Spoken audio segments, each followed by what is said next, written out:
नमस्कार, commodity roundup में आपका स्वागत है। मैं हूं मनीषा गुप्ता और आज बात करेंगे कच्चे तेल की, जहां पर ओपेक और एलाइज की बहुत अहम बैठक है आज, जहां पर 2024 की प्रोडक्शन पॉलिसी वो तय करेंगे।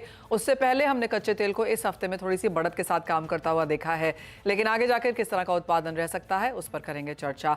साथ ही बात करेंगे डॉलर इंडेक्स और सोने का जो रिलेशनशिप है और जिसका फायदा हमने यहाँ पर सोने को उठाता हुआ देखा है। अगर नवंबर के महीने की बात की जाए तो डॉलर इंडेक्स में 4% की गिरावट देखने को मिली है और उसका फायदा हमने बाकी सभी डॉलर डिनोमिनेटेड कमोडिटीज को उठाता हुआ देखा है। साथ ही बात करेंगे चावल की, यहाँ पर जहाँ पर बासमती के भाव बढ़े हैं। अगर पिछले एक महीने की बात की जाए तो 10 से 14% तक का इजाफा हमने यहाँ पर चावल के प्राइसेस में आता हुआ देखा है। क्या है इसके कारण, आगे कैसे रह सकते हैं भाव, इस पर चर्चा करेंगे। हमारे साथ जुड़ रहे हैं एनर्जी एक्सपर्ट नरेंद्र तनेजा, साथ ही केरिया कमोडिटीज के अजय केरिया और कोटक सिक्योरिटीज के रविंद्र राव भी हैं हमारे साथ। और ब्रेक के बाद हम बात करेंगे इंडियन राइस एक्सपोर्टर फेडरेशन के नेशनल प्रेसिडेंट डॉक्टर प्रेम गर्ग से। लेकिन शुरुआत कच्चे तेल के साथ ही करेंगे क्योंकि अहम दिन है आज। एंड नरेंद्र जी, कैसे देखते हैं आप, क्योंकि एक बार तो हम यहाँ पोस्टपोनमेंट होता हुआ देख चुके हैं और अब भी बहुत क्लैरिटी नहीं है कि किस तरह का वेदर और नॉट हमने यहाँ पर वो डिस्कॉर्ड सॉल्व होते हुए देखा है ओपेक मेंबर्स में। नहीं, बिल्कुल आपने ठीक कहा। जो अफ्रीका के देश हैं उनके साथ डिस्कॉर्ड है और उनका कहना है कि उनको जो कोटा दिया गया है वो उससे उनको नुकसान हो रहा है। वो ये चाहते हैं उनको या तो कोटा बढ़ाया जाए या अगर कोई और प्रोडक्शन काट की बात होती है तो वो उसमें साथ नहीं देंगे। ये इसी को लेकर के मतभेद है।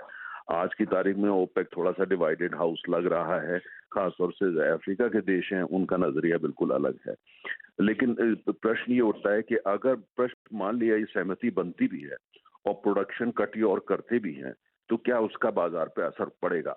अगर जो प्रोडक्शन कट है वो 5 लाख बैरल या 6 लाख बैरल या 7 लाख बैरल या 10 लाख बैरल 1 मिलियन बैरल्स भी होता है, मुझे नहीं लगता कि उसका बहुत ज्यादा फर्क पड़ेगा। और जो सऊदी अरब खासतौर से अचीव करना चाहता है कि तेल की कीमत $90 पे ले जाई जाए, वो वहां पहुंच पाएंगे, मुझे ऐसा नजर नहीं आता।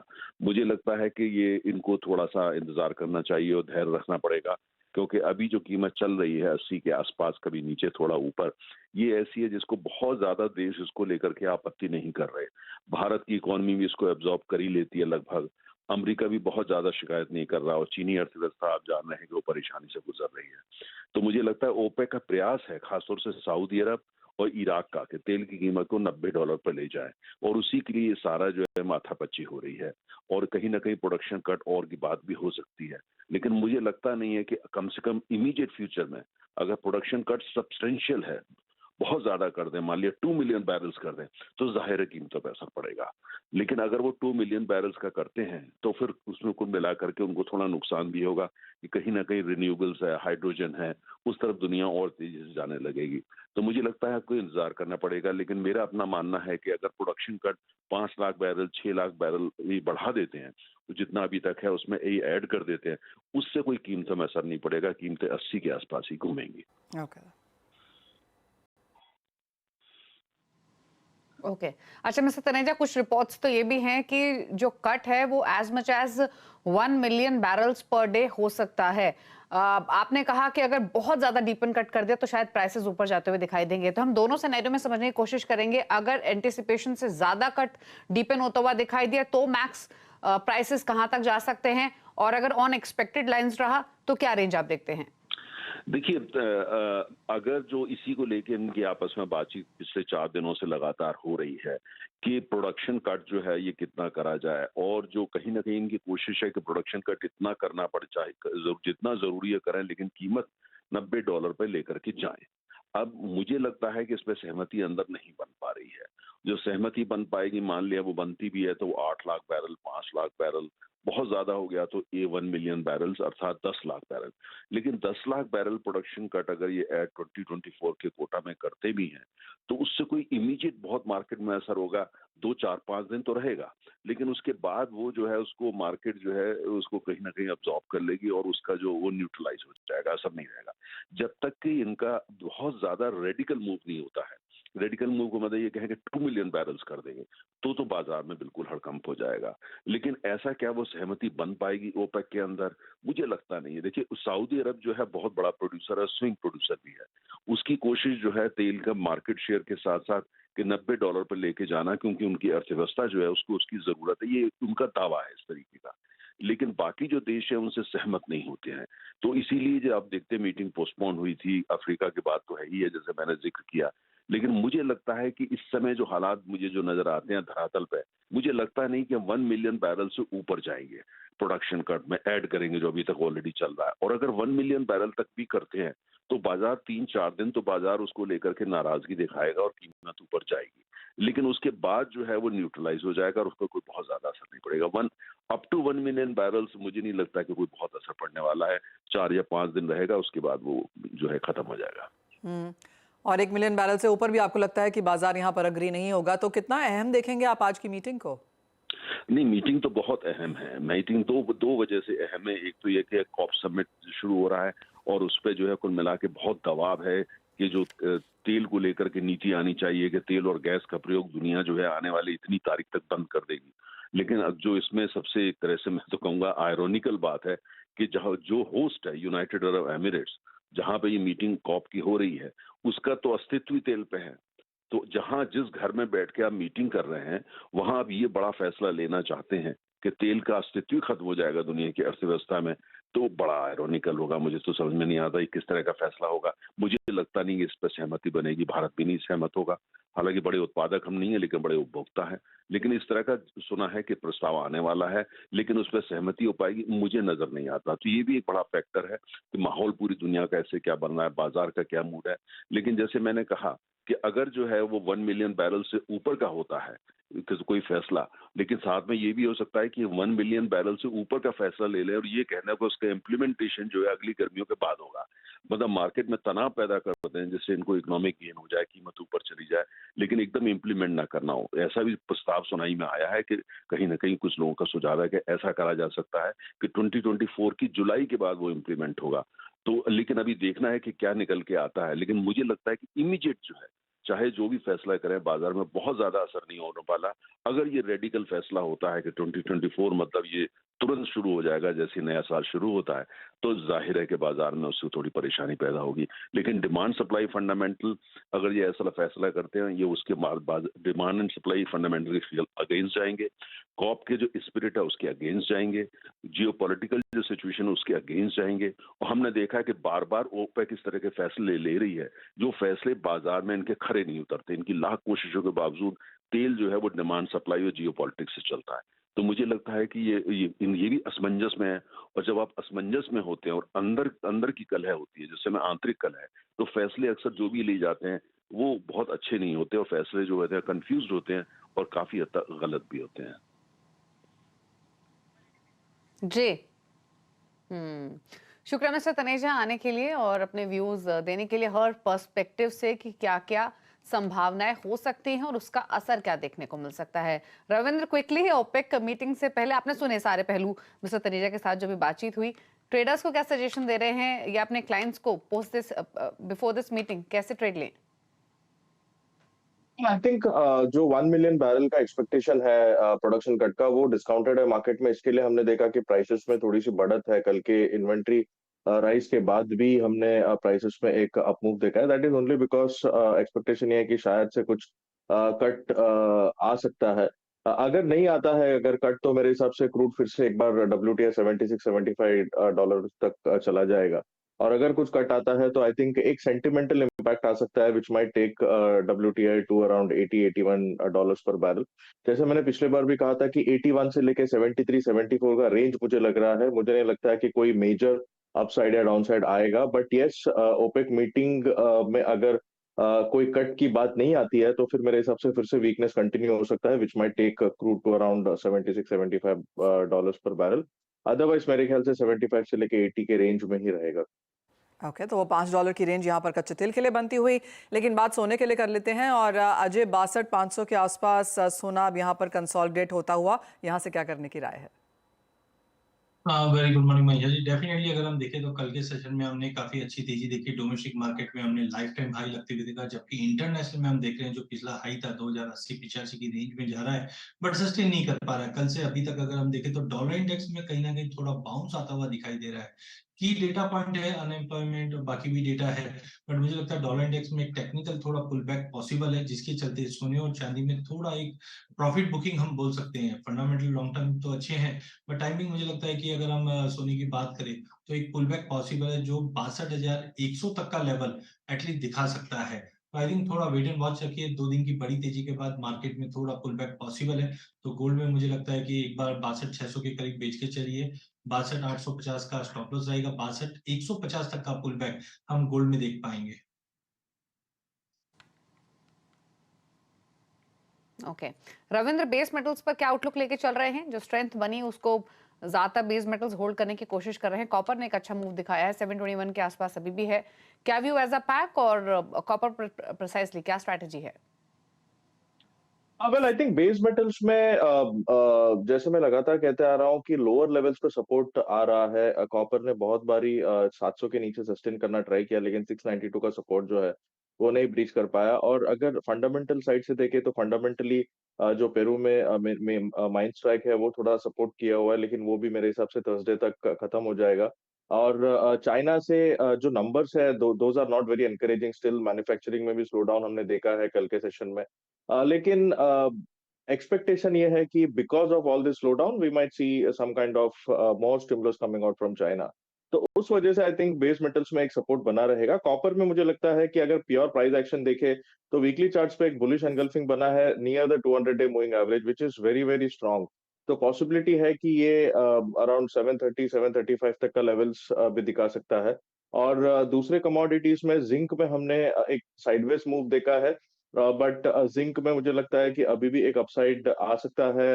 ऊपर में 233 234 का एक मल्टीपल रेजिस्टेंस बना है, वहां से ऑलमोस्ट 3 टाइम्स प्राइजेस रिवर्स हुए हैं। तो मुझे लगता है कि 218 से लेके 222 तक का रेंज जो है वो जिंक में अच्छा बाइंग जोन रहेगा।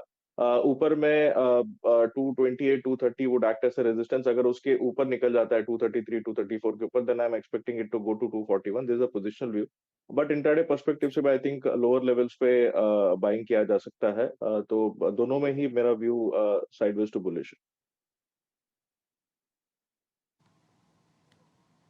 ओके, तो जिंक और copper sideways to bullish view यहाँ पर है। 225 के आसपास जिंक कारोबार कर रहा है, 714.15 के आसपास कॉपर में फिलहाल ट्रेडिंग होते हुए दिखाई दे रही है। शुक्रिया रविंद्र, शो में आने के लिए, अपने व्यूज देने के लिए। रुक रहे हैं इसी के साथ एक ब्रेक के लिए। ब्रेक के उस पर एग्री कमोडिटी स्ट्रैटेजीज पर तो करेंगे फोकस, साथ ही बात करेंगे राइस की भी, क्योंकि बासमती चावल के दाम बढ़े हैं। क्या है कारण, क्या रहेगा आउटलुक आगे के लिए, इस पर बातचीत करेंगे इंडियन राइस एक्सपोर्टर्स फेडरेशन के नेशनल प्रेसिडेंट डॉक्टर प्रेम गर्ग से। एक ब्रेक के बाद जल्द वापस आते हैं। अब इंडियन राइस एक्सपोर्टर फेडरेशन के नेशनल प्रेसिडेंट डॉक्टर प्रेम गर्ग हैं। डॉक्टर गर्ग नमस्कार, शुक्रिया साथ देने के लिए। सबसे पहले यही जानना चाहेंगे कि जिस तरह की वृद्धि हमने पिछले एक महीने में भावों में आते हुए देखी है, जो कि 10 से 14% तक की रही है, किस तरह के एक्सपोर्ट ऑर्डर्स हैं, जिस तरह के कर्ब्स और रिस्ट्रिक्शन सरकार की तरफ से हैं, कैसे देखते हैं आप नंबर्स? देखिए, जैसे अभी बासमती राइस के अंदर जब से लास्ट 2 महीना पहले गवर्नमेंट ने $1,200 के आसपास में एमईपी कर दी थी, उसकी वजह से इंडिया का राइस एक्सपोर्ट बिल्कुल रुक गया था और सारा बिजनेस जो था पाकिस्तान की तरफ जाने लगा था। जब हम लोगों ने, इंडियन राइस एक्सपोर्टर फेडरेशन ने गवर्नमेंट को रिक्वेस्ट किया और उसको फिर $950 पर हमारी रिक्वेस्ट मान के गवर्नमेंट ने एमईपी को किया जी। उसको एमईपी जब 950 करने से क्या है कि हमारे को वापस जो हमारी मार्केट दूसरे कंट्री पाकिस्तान की तरफ जा रही थी, इंडियंस को ऑर्डर मिलने लगे हैं और उसकी वजह से डेफिनेटली किसानों को फायदा हो रहा है और मार्केट थोड़ा ऊपर की तरफ जा रही है। अभी पिछले 15 दिन के अंदर बासमती के अंदर, पैडी के अंदर लगभग ₹3 किलो की तेजी आ चुकी है। जो पैडी पहले 4500 रुपीज के रेंज में बिक रही थी, आज 48-49 रुपीज के अंदर बिक रही है मार्केट के अंदर।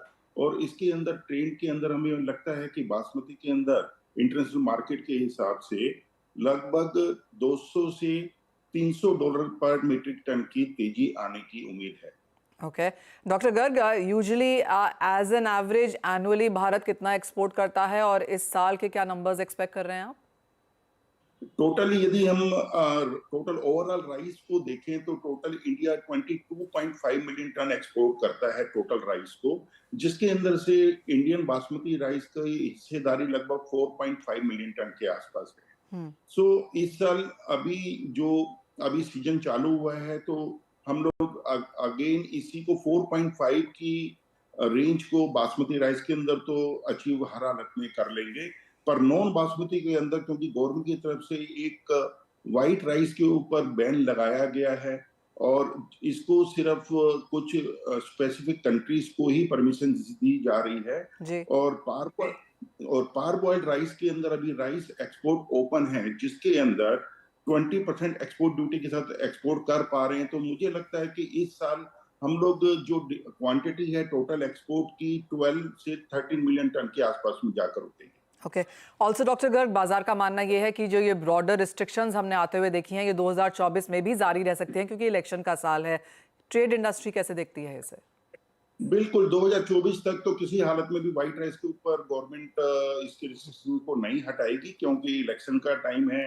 इन्फ्लेशन को गवर्नमेंट नहीं चाहती है इसको किसी भी तरह इन्फ्लेशन बढ़े और ये कंटिन्यू रहने वाला है 2024 तक, जिसका फायदा हमारे पड़ोसी देशों को मिल रहा है ऑलरेडी। और इसके अंदर मेरे को बल्कि गवर्नमेंट से एक डिमांड है कि यदि पारबॉइल्ड राइस के ऊपर जो 20% एक्सपोर्ट ड्यूटी की गई है इसको यदि गवर्नमेंट फिक्स ड्यूटी कर दे, जो हमने ऑलरेडी एक फेडरेशन ने एक रिप्रेजेंटेशन गवर्नमेंट को दिया है कि इसको ड्यूटी को आप रुपीस के अंदर 6,000 रुपए पर मीट्रिक टन या डॉलर के अंदर $80 पर मीट्रिक टन आप फिक्स कर दीजिए, जो कि एक एजेंसियों को भी तकलीफ नहीं होगी, उसके अंदर कस्टम्स को भी प्रॉब्लम नहीं होगी, एक्सपोर्टर्स को भी कोई एक हेल्दी कंपटीशन देखने को मिलेगा करने के लिए। क्योंकि आज के दिन हो क्या रहा है कि कोई किसी रेट के ऊपर एक्सपोर्ट करता है या उसके ऊपर काफी प्रॉब्लम्स आती है कस्टम्स के अंदर। एक फिक्स ड्यूटी यदि गवर्नमेंट कर देती है और इसके पैरामीटर फिक्स कर देती है कि फिक्स ड्यूटी के ऊपर $80 पर टन के बेस के ऊपर ही एक्सपोर्ट आप कर सकते हैं, उसकी इनवॉइस किसी भी रेट की हो तो एक से एक अंडर इनवॉइसिंग, ओवर इनवॉइसिंग और या कस्टम्स की प्रॉब्लम्स खत्म हो जाएंगी। दूसरा गवर्नमेंट से डिमांड है कि भी यदि HSN कोड को एक कुछ काफी राइस ऐसे हैं जो non basmati rice white rice के अंदर नहीं आते, जैसे ब्लैक राइस, रेड राइस या पोनी राइस, उसके HSN कोड को अलग कर दिया जाए तो हमारी राइस की जो रिक्वायरमेंट है विदेशों में वो ही पहले की तरह काफी हो जाएगी। ओनली जो हमारा 8 से 9 मिलियन टन व्हाइट राइस हम लोग एक्सपोर्ट करते थे उसमें कमी आएगी, बाकी राइस की मार्केट को हम लोग इफेक्ट नहीं कर पाएंगे और हमारी इंडियन राइस की market as it is steady रहेगी और हमारा जो स्थान बना हुआ था एक्सपोर्टर्स ने इतने सालों में मेहनत करके जो स्थान बनाया है विदेशों में वो एज इट इज हमारी मार्केट कंटिन्यू चलती रहेगी। अदरवाइज इसको विदेश की कुछ मार्केटें हैं जो जैसे हमारे कंपटीटर हैं नियर बाय पाकिस्तान, थाईलैंड या वियतनाम, ये लोग हमारी मार्केट को धीरे धीरे ले जाएंगे और ये अपने यहाँ नई नई क्रॉप्स को पैदा करने की कोशिश कर रहे हैं। जैसे हमारी स्पेशल राइस है, ब्लैक राइस, सोना मंसूरी और काला नमक राइस है सेक्टर, जिनके प्राइस हमारे को मार्केट में बासमती राइस से भी ऊंचे रेट मिलते हैं, उसकी मार्केटें हमारी खत्म हो जाएंगी। तो गवर्नमेंट से यही डॉक्टर गर्ग जैसे आपने कहा जी दीपाली आप कुछ कह रही थी तक का प्राइसेस में इजाफा। हाँ बिल्कुल, मैं इनफैक्ट क्विकली मिस्टर गर्ग से ये पूछना चाह रही थी, ऑलरेडी हम 10-15% का इजाफा प्राइसेस में देख चुके हैं, 12 मिलियन टन तक के और ओवरऑल एक्सपोर्ट वॉल्यूम्स की आप बात कर रहे हैं, यहाँ से भी और प्राइसेस ऊपर जा सकते हैं? इससे बहुत ज्यादा जाने की बासमती में गुंजाइश नहीं है, पर नॉन बासमती के अंदर यदि ये जैसे देखें तो अभी आप देखेंगे जब से भी गवर्नमेंट ने पारबॉइल्ड पे एक्सपोर्ट ड्यूटी लगाई है और एक्सपोर्ट को करप्ट किया है, इंडिया से पारबॉइल्ड का राइस बिल्कुल ही खत्म हो गया है। यदि इसको जी इनफैक्ट मिस्टर गर्ग आपको रोकना चाहेंगे क्योंकि ये नंबर्स जरूरी हैं हमारे व्यूअर्स को बताना। CNBC आवाज की बादशाहत बरकरार है क्योंकि मार्केट आज में व्यूअर्स ने CNBC आवाज को देखना पसंद किया है। ये पिछले हफ्ते भी हम सबसे आगे रहे थे और इस वीक के आंकड़े भी आपके सामने हैं जहां पर मार्केट आज के दौरान CNBC आवाज को व्यूअर्स ने देखना पसंद किया है, यानी सोमवार से शुक्रवार सुबह 8 बजे से शाम के 4 बजे के दौरान के ये नंबर्स हैं हमारे सामने। और इनफैक्ट जितनी भी मेगा सिटीज़ हैं वहाँ पर CNBC आवाज़ की लीडरशिप बरकरार रही है और ये इस हफ्ते के आंकड़े आपकी स्क्रीन्स पर जहाँ पर CNBC आवाज़ को दर्शकों ने देखना पसंद किया है। ये मेगा सिटी के नंबर्स है, बाक्सॉस है इसका, जहाँ पर CNBC आवाज़ पर दर्शकों ने भरोसा जताया है। तो कोशिश हमारी यही होती है ऐसा कंटेंट, ऐसी कवरेज आपके लेकर आए जिससे आपको फ़ायदा पहुंचे। तो एक बार फिर से हमारे सभी व्यूअर्स को बहुत बहुत शुक्रिया इस भरोसा ये भरोसा जताने के लिए सीएनबीसी आवाज पर उम्मीद करते हैं आपका हमारा साथ यूं ही बना रहेगा। 53% लोगों ने सीएनबीसी आवाज को देखा है इस हफ्ते के दौरान और यहाँ पर लीडरशिप सीएनबीसी आवाज की बरकरार रही है प्रीवियस वीक्स की तरह ही। तो सीएनबीसी आवाज नंबर 1 मार्केट आज के दौरान। और एक बार फिर से सभी व्यूअर्स का बहुत बहुत शुक्रिया सीएनबीसी आवाज पर भरोसा बनाए रखने के लिए।